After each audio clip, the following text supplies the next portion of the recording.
اب میں آپ کو توجہ دلانا چاہتا ہوں، ایک تو گوتم بدھ کا فلسفہ، اس کے فلسفے کا مین تھیم یہ ہے سروم دکھم، آل از پین، آل از سفرنگ. اور اس نے جو بھی اپنی محنت کی، یہ تو اللہ ہی بہتر جانتا ہے کہ اسے بعد میں ملا کیا اور کیا نہیں ملا.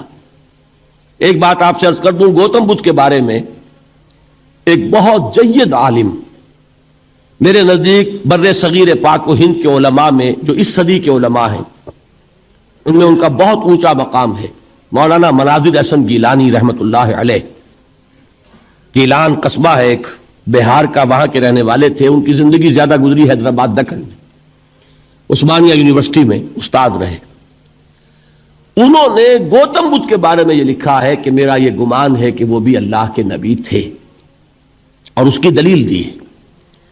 قرآن مجید میں ایک رسول کا ذکر آتا ہے ذوالکفل، اور یہ ذوالکفل وہ ہے جس کے بارے میں ہمیں کچھ پتہ نہیں.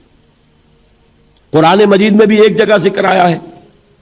نمبر دو یہ کہ کسی حدیث میں اس کی کوئی ہمیں وضاحت نہیں ملتی، نہ حضور سے پوچھا گیا نہ حضور نے اس کی وضاحت فرمائی. اب یہ ذوالکفل ہے کون؟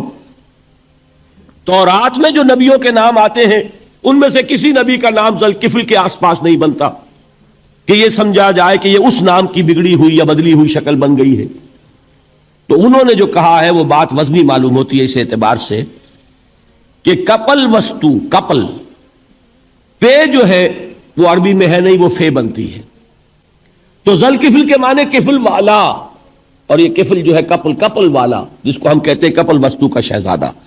تو انہوں نے یہ کہا ہے کہ گوتم بدھ کے بارے میں یہ خیال، یہ میں عرض کر دوں کہ اس کو ہم یقین سے نہیں کہہ سکتے، یہ ان کا گمان ہے، خیال ہے، واللہ عالم کہیں گے ہم، لیکن امکان ضرور موجود ہے. قرآن کہتا ہے وَلِكُلِّ قَوْمٍ ہَادٍ، ہم نے ہر قوم میں ہادی بھیجے.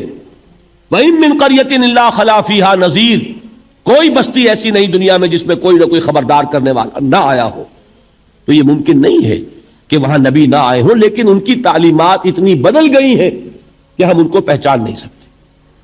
حضرت مسیح علیہ السلام کی تعلیمات اگر عیسائیوں سے ہم سمجھیں تو کبھی بھی انہیں اللہ کا نبی نہیں مان سکتے. یہ تو قرآن مجید میں آ کر حضرت مسیح علیہ السلام کی اصل حقیقت ہمیں بتائی، ورنہ تو خدا کا بیٹا ثالث و ثلاثہ ان کو کیسے ہم مانتے ہیں؟ لیکن یہ کہ قرآن نے بتایا. تو جان لیجئے ہو سکتا ہے کہ گوتم بدھ بھی اللہ کے نبی ہو، لیکن ہو سکتا ہے کہ درجے میں کہیں گے، یقین سے نہیں کہیں. بہرحال گوتم بدھ نے اس دکھ، رنج، صدمہ، غم جو انسان کا مقدر ہے اس کا مشاہدہ کیا، اور پھر تپسیائیں کی، علم حاصل کیا، رشیوں منوں کے پاس گیا. اس نے کوشش کی کہ معلوم ہو سیلویشن کا راستہ کون سا ہے، اس دکھ سے نجات پانے کی کوئی سبیل بھی ہے کہ نہیں، اس غم سے، اس نجات سے، اس اندوہ سے انسان کسی طریقے سے چھوٹ سکتا ہے یا نہیں. اسی کو سیلویشن کہتے ہیں انگریزی میں، اسی کو ہندی میں نروان کہتے ہیں، اسی کو عربی میں نجات کہتے ہیں. ان النجات معلقۃ بمجموع هذه الاشیاء. میں نے امام رازی رحمت اللہ علیہ کے الفاظ میں آپ کو وہ لفظ بتایا، نجات کی راہ. اچھا، جدید فلسفوں میں جن حضرات کو دلچسپی کی بات ہے انہی کے بارے میں یہ عرض کر رہا ہوں.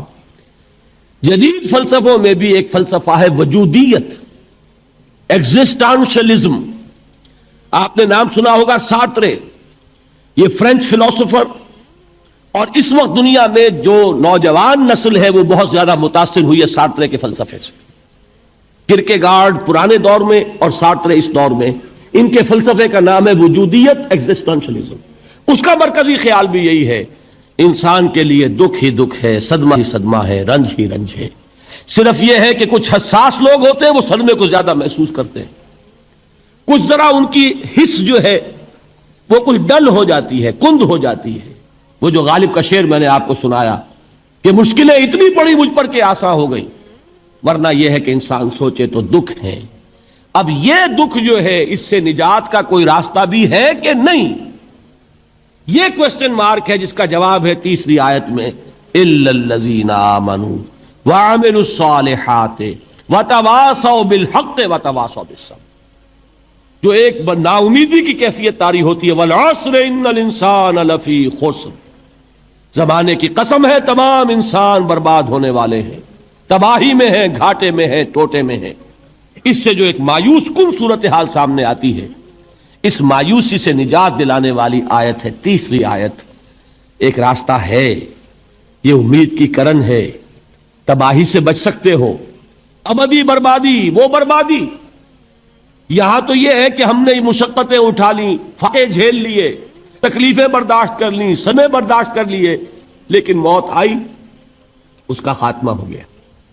لیکن اس کے بعد اگر خدا نہ خواستہ جہنم میں جھونک دیے گئے، وہ ابد الآباد تک کی، وہ ہمیشہ کی جلن۔ قرآن کہتا ہے کہ اگر ایک کھال جل جائے گی، جھلس جائے گی، اللہ اور کھال دے دے گا۔ دیکھیے یہ بھی جدید دور میں آپ کو معلوم ہوگا، بورس بکائی نے جو کتاب لکھی ہے، دی فرینچ سرجن، اس نے ثابت کیا ہے کہ قرآن مجید نے جتنے نیچرل فینومینا کا حوالہ دیا ہے وہ بالکل سائنس کے مطابق ہے۔ آج ہمیں یہ معلوم ہے کہ حس جو ہے وہ صرف کھال میں ہوتی ہے، کھال حساس ہوتی ہے، کھال اتر جائے نیچے جو ہے گوشت جلے گا، آپ کو تکلیف نہیں ہوگی۔ معلوم قرآن نے کہا ہے کہ جب کھالیں ان کی جھلس جائیں گی، ہم نئی کھال دے دیں گے تاکہ وہ سوزش جو ہے، وہ جلن کا احساس برقرار رہے، وہ ختم ہونے نہ پائے۔ حالانکہ اس کی ضرورت نہیں ہے، اگر اندر کا گوشت بھی حس والا ہوتا تو پھر کھال دوبارہ عطا کرنے کی ضرورت نہیں ہے، گوشت جلے گا، اس سے بھی جلن کا اور سوزش کا احساس ہو جائے گا۔ لیکن قرآن کہتا ہے کہ نہیں، کلما نضجت جلودہم بدلنا لہم جلودا غیرہا، جب ان کی کھالیں جھلس جائیں گی، جل جائیں گی، ہم ان کی کھالیں بدل دیں گے تاکہ وہ سوزش برقرار رہے۔ ثم لا يموت فيها ولا يحيا، پھر نہ وہ اس میں جی سکے گا نہ مر سکے گا، نہ زندوں میں ہوگا نہ مردوں میں ہوگا۔ موت کو پکارے گا، کاش کہ موت آ جائے جو مجھے اس مشقت سے اور مشکل سے چھٹکارا دلا دے۔ وہ موت جس سے اس وقت ہم بھاگتے ہیں، اگر خدا نہ خواستہ اس جہنم میں جھونکے گئے تو پھر موت کو پکاریں گے اور موت نہیں آئے گی۔ اس عذاب سے، اس ابدی ناکامی سے، اس خسران سے، اس ابدی ہلاکت سے بچنے کا کوئی راستہ ہے؟ وہ جو میدان حشر میں پکاریں گے لوگ، این المفر، کوئی جائے فرار ہے، کوئی جائے پناہ ہے؟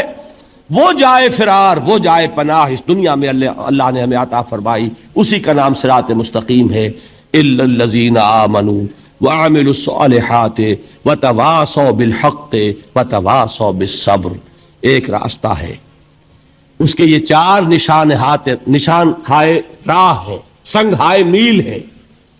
پہلا ایمان، دوسرا عمل صالح، تیسرا تواصی بالحق، چوتھا تواصی بالصبر۔